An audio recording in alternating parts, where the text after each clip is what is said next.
So some friends were saying it's coronavirus because at that point It was the pandemic time. yes. Some were saying it's witchcraft. That's crazy. Some were saying it's a curse. Yes, some were trying to explain that they are friends, to say the same condition, and it was proven later that it's indeed a curse. What? That's weird. From families. Like, what was that big sign that you were showing physically that made them think that's a curse or whatever they were thinking? Hi guys, welcome to my YouTube channel. I'm back again with another episode, and today I have a new guest. He's not really a new guest, he's been here like a couple of times, but I want to reintroduce him again, and I want him to share his mental health journey and how he has been coping with everything in between. So he's going to introduce his name and he'll tell us all about himself. As you know, I usually post about mental health and self-development content. Hello, thank you. I'm Philip Omondi. I'm 30 years old. I'm a graduate in accounting. I'm also a fitness and wellness coach, and on top of that, a mental health champion. Thank you so much for coming, and I'm so blessed to have you here today. And so I just wanted you to share the experiences you had on your mental health journey. First, like, how did you know what mental health is? Like, when was that? And the experience before you knew what it is, and after, and how you have like maneuvered through the challenges that you faced through the whole entire journey. I just want you to share the whole picture so that my viewers can actually know that mental health is a real thing and it's not just something that is made up, and everyone is going through the same things. And so by you sharing your personal story, it's going to help people understand that this is very normal and we should help each other to get better every single day. Okay, thank you. The journey with this mental health began in 2020 when the coronavirus came. Remember that? Yeah. Yes. So at that point I was an entrepreneur. I had a printing shop somewhere in Kakamega. It was running so well, and person also, you know how we do these things as business people. If you are running a printing shop, you buy other things as well. Yes. So it was really yielding at that point. But unfortunately, the disease came and started things up. Everybody was like, you are lost. The economy was deteriorated. Also, at that point, I was a student at university, and also the education was also now started the learning process. You see, at a point we were under lockdown and nothing was done. The whole street, empty streets, everything. I can put it in Martin Luther King Jr. wording that the world was all messed up. True, that's true, because that was the time I also actually started to focus on the mental health because it went down so bad. Yes. Yeah. And the situation was the nation was very sick. There was confusion all around. Yeah. So the business stopped. I closed up, and hoping for the best. I hope that the condition comes to normal so that I can continue running my business. But that didn't happen as soon as I thought. So I had to wait. Then after waiting for some time, for a long time, then I decided to try my luck in other aspects. I started looking for a job. I didn't find one. In the long run, I found a job with a security firm. Okay, this security firm was, before we got the job, we had to train. You know, training for security is not a walk in the park. I've never been there, I don't know. It is just like for military training. So by that time... So it means you are a security guard? Yes. Wow. We call ourselves security guards nowadays to at least cocoon the wrong term, the watchman. You see? Okay. So we had to undergo a thorough training. And at that point, you know, I had a shop, I was an entrepreneur, I had a baby, I was physically unfit. You're fat and short. And round, I was such a thing. So I was sweating quickly, running the mountains, walking. When you are lying flat with your stomach, then you need to reach a certain distance for you to qualify. Yeah, such things. Yeah, you had to jump, you had to do a lot of push-up, lunges, leg raises, all kinds of things. So how did you go like from being a security guard and all this? Because when I met you, you are not a security guard. So I need the whole plot of how things have gone, especially in regards to your mental health and how the whole situation has been, and especially the part where you are most triggered. What is this thing that happened that you felt like this one has really triggered my mental health? Yeah, I just want you to keep that story, then eventually later you will share more. Yeah, it's at that later on after training we got the job, and then at the job that's where the problem was. You know, I was a student at that point, so And you also had a business? Yes. That's so many things. Yes, so it was a very good life, a promising one. Yes, I was just seeing my nyota ahead of me. It was almost there. But all in all, I got the job.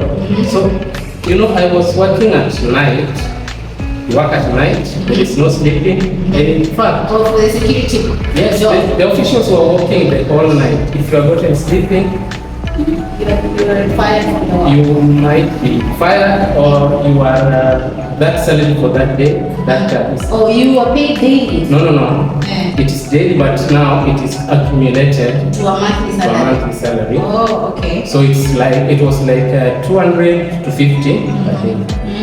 So if you accumulate it, you are paid per month. So when you mess up that day or 2 days, they scrap the 2 days? It's scrapped, yes. Okay. So you know, one day I was there, I was seated, like, you know, I don't, normally I don't sleep much. Like our deputy president, I sleep with one eye open, one eye closed. You have heard of that story? Yeah. Yes, yeah. So I don't normally sleep a lot. So I thought I was fit for the job because, you know, at night you don't need to sleep. So that day, I sat there, normal, waiting for the morning to come. It's very long the day. Don't think the night is short as the daytime. It's not. Night It only depends. For me, if I am using my internet, it's very short. Yes, when you're using that internet. Yeah, but staying all night outside, that can be boring. Of course, it will be long. Yes, there you don't need to use the internet because you can't look at the phone every time when So you you are. have to be like you patrol around all night. Yes, or even when you are seated, you are alert, you are looking at everything, you are there, you are the watchdog, you are the one controlling everything at that point. So I sat awake for up to 4 a.m. in the morning. So I don't know how I slept. So unfortunately, the security came. In fact, he came earlier. And, Like the boss or? like 30 minutes earlier. The boss? The boss. Oh, the boss. Like an hour earlier, and took my torch without my knowledge because I was You are sleeping. asleep? Yeah. That's crazy. I don't think I can do such kind of a job. I'm not fit. Even 12 hours without even snoozing is difficult. So Unless you're sleeping during the day. But you see, during the day you are going to... okay, at night I was at the work, at the job. Daytime, because I had no income, none at all. Because it's the corona time, right? Yes. And also I had nobody who was supporting me at that point. So it was upon me and myself. So what did you do during the day that You know, the job, I was posted at Moroni. Moroni Sugar Company? Yes, there is a neighbor company called Agrochemicals. So at that point, I was at the daytime, I'm weeding sugarcane. You know, the sugarcane is planted all around that place. Moroni. Yeah, that's a lot of work. Yeah, you are weeding. The whole day? The whole day. You need to- Wait, Yes. the whole day, like you literally be doing that? If you leave the job at 5 around 5:30, then you can't sleep for 2 hours, then you wake up. So That's a lot. you can just rest awake, you can't sleep. So how did it go? So after 2 hours, you go to the garden. In fact, you are queuing. There are so many people waiting So for many the job. people like are coming, all of them, they want to be part of this. They want to get the sugar to get that money. They are daily wages, yes. So when you get in, you're lucky. yes, Like, you must take the chance. Yeah, you must be an early bird so that you can catch the work. That was crazy. Yes, So, so- how did all these two jobs, having all these two jobs together at the same time, and you said you're also a student, Yes. how did all these put together affect your mental health? At that point, we were on holiday, so we were not schooling. Then the two jobs led to the mental health. But before that, you are not sleeping at all. You get that? At night, the daytime, you are reading. At the same time, now that I couldn't manage alone paying the rent, we took a room with my friend, so we were sharing.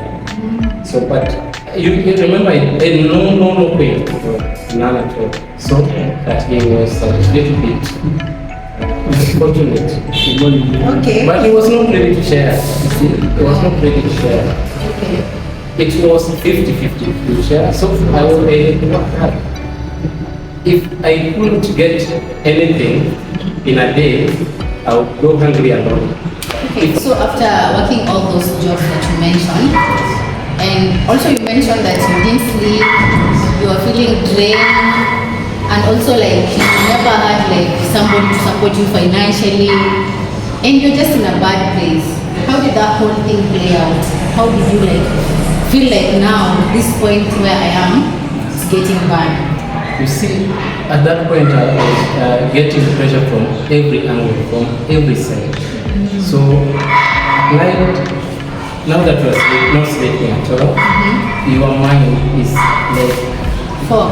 Do you feel like it's clouded? yes, it's enslaved. You are in a captivity and you can't get out yourself out of it.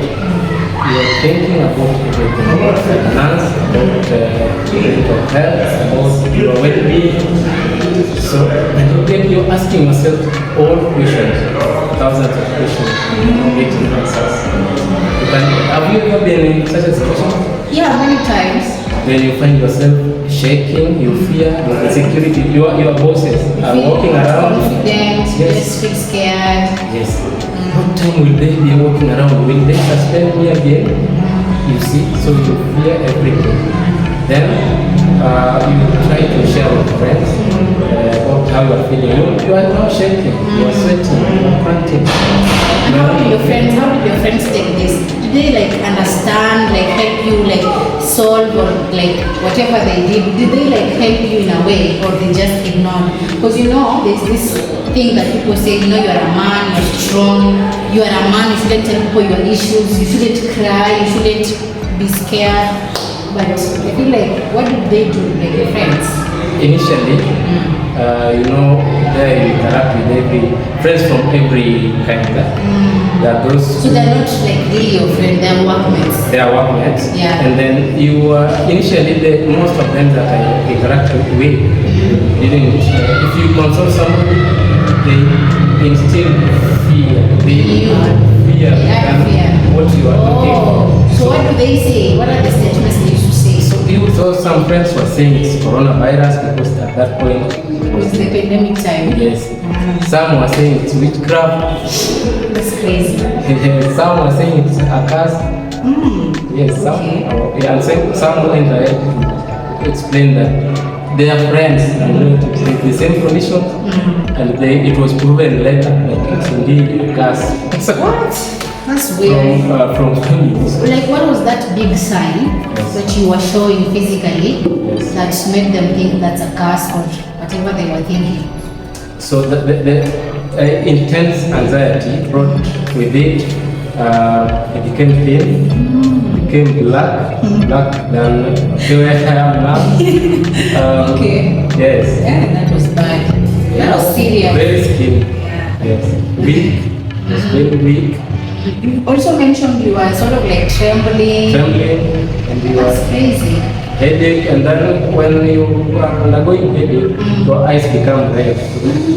So I've also suffered migraines. Yes. I remember like for like almost 2 years. Yes. And I think I was going through this phase where I was just like sort of like lost. I have social anxiety. I'm sort of scared. I have depression. I had all these things with me because when I went to check the signs, I just saw all those things referring to me.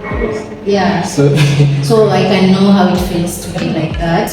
And also I wanted to mention the myths and misconceptions that people usually have around mental health that you think you faced or you've had, yeah, about mental health and all that.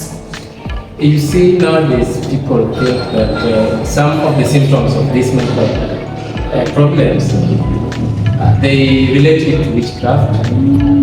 Yes. Some say that once you have mental illness, it is terminal, there's no cure. You're going to Madari. Yes, you are going to Madare. We're taking you to Madari tomorrow because we can't stay with a crazy person. There's also that misconception that if you say that I am having anxiety or I am depressed, people will say now you are a crazy person. Yes. You're crazy and you're going to be taken to Madari, to the mental hospital. But the point is, I don't think it's even close to that because it's like having a physical health issue. Yes. Just like having a, let's say you have a stomach ache. Yes. When I have a stomach ache, do people say now we're taking you to the hospital right now because you're going to die and stuff like that? They don't say that. Not really. Yeah, so I feel like it should also be normalized. Yes. It should be very normal. Most of them are just a mere misunderstanding. If only people can understand about this, the genesis of this mental illness and their symptoms, I think they can be enlightened enough. At least. But you think me and you can change that? We can help like raise the awareness. We can help like people understand that this is not something made up. It's something that exists and it's always been there. And people should take it very normal and approach it at a positive perspective, right? Yes. Yeah. Through such a discourse like this in these spaces such as YouTube and some many other social platforms. Okay. If So let me ask you. Yes. After you were in that space where you are totally lost, right? Because when you're having anxiety and depression, it feels like you're separate from the world. Because I've been there many times, I know. It feels like you're just a different organism existing in a place where no one understands you, no one knows what you're going through. And even if they know, they don't really like take it positively, they make you feel worse, right? So what do you think somebody can do, or what was your coping mechanism after the whole experience? So I tried to talk to some friends, those who might feel were positive about it. They really helped me. And at that point, there is a friend who advised me to try to change space and change the scene. Again, you change the Yeah, that really works out. It really worked.